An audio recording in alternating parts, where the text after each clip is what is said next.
So we're interested in the relationship between the insights into the structure of language that linguists discover by, for example, comparing different languages, and what's the relationship between the structure of language and how people use language, and particularly when they are recognizing language and producing language.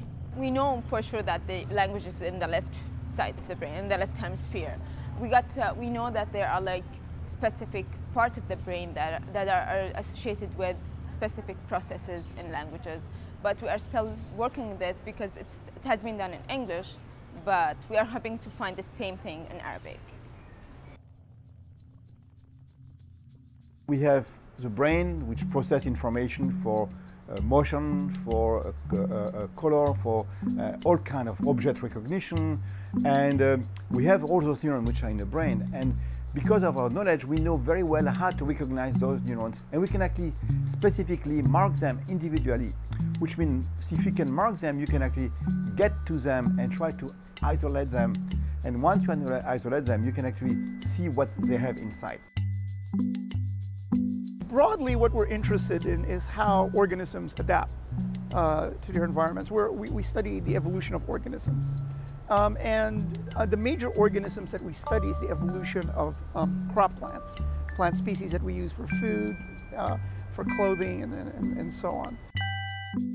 And here in NYU Abu Dhabi, the research that we do is on the evolution of the date palms. And it's really a project we're very excited about. It's a project that is on an organism that's surprisingly, given how important it is to the region and to a large population in North Africa and the Middle East. We know very little about date palms, where they came from, what their wild ancestors are, and what are the important genes involved in their adaptation. So the full name for the project is 100 Dates Whole Genome Sequencing Project, and what it aims to do is to sequence the genomes, like whole genome of 100 different varieties of date palm, and to study things in the date palm that are like really understudied, like the origin of the different varieties, disease resistance genes, which is what I'm working on, the phylogenetic relationship. What processes in development are being affected in the cases where I'm knocking down these genes, and we could then map out a connection between, okay, this gene makes the embryo not divide, so you just get one cell. Well, can we say that this gene is required for cell division? And we did this for 20,000 genes. As a biologist and a genomicist, I think that the sequencing facility is, of course, kind of exciting because we have a studio just for Genome Studio where students get to sequence a genome as part of an undergraduate course, you know, and then analyze it. So that kind of ability is quite incredible. NYU in Abu Dhabi has developed this Center for Genomics and Systems Biology, which means we have fairly large sequencing capabilities there. We can actually look inside the genes and try to sequence the gene, and that's what we call next generation sequencing. My strength is actually, my passion I should say, is to take abstract ideas. I love abstract ideas, and pull together a team and convert those ideas into tangible technologies. We formed this interlocked molecule, which is a trefoil knot, and you can see there is no beginning, there is no end for this molecule. Nanotechnology is a broad field, and I focus on a very narrow slice of it, especially the field called molecular clusters. My research is about material science for bio application and material application. We are trying to design a tiny, smart materials that they can deliver the drug to the site that we want.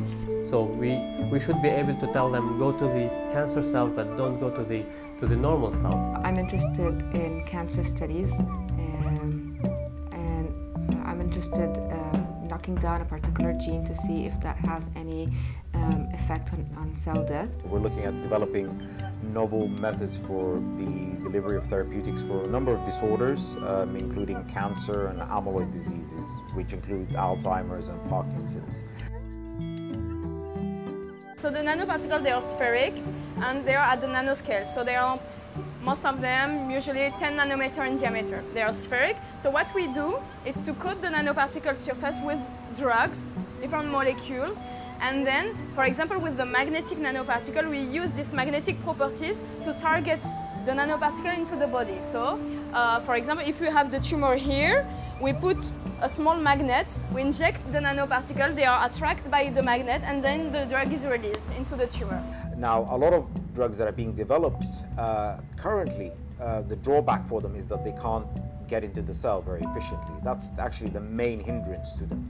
So we're looking at ways of circumventing that problem of getting past the cell membrane. This is the barrier that surrounds the cell that prevents things that are not supposed to be in the cell from going into the cell. I used to do organic chemistry, and to make it clear, I think organic chemistry is just like cooking.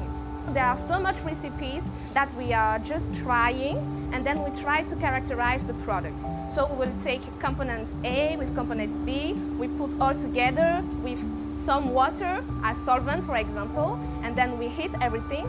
And after 2 hours or sometimes several days, we stop the reaction, so we stop the cooking, and then we try to identify what we've got.